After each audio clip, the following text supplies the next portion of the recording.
Welcome back, everybody. Today, I'm going to teach you how to add custom fields in GoHighLevel contacts. Custom fields allow you to capture specific information unique to your business, making your contact management more organized and personalized. First, open your web browser and head over to GoHighLevel.com. Sign in using your account credentials to access your dashboard.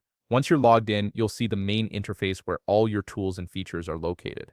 Next, look at the left navigation panel and click on Contacts. This will take you to the Contacts page where you can view all your existing contacts. From here, click on the specific contact you want to add custom fields to. This opens up the individual contact card with all their current information displayed.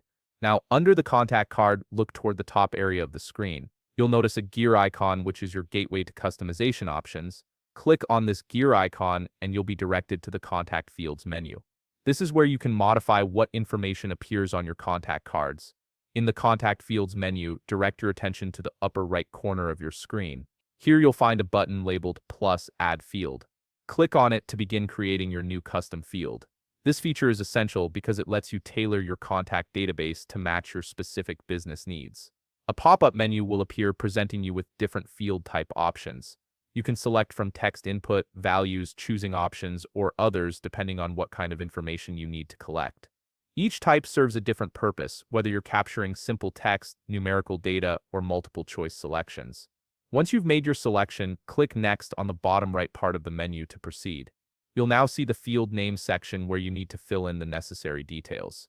This includes the field name, object type, groups, placeholder text, and other relevant information. Take your time here to ensure everything is labeled clearly. If you want to add more specificity, you can also click on Additional Preferences to include a unique key and field description. These details help keep your data organized and easy to understand. Finally, once you've configured everything to your liking, click the Save button on the lower right part of the menu. Your custom field is now added and will appear on the contact card, ready to be used for any future contact entries. If you found this video helpful, please leave a like, subscribe, and see you in the next video.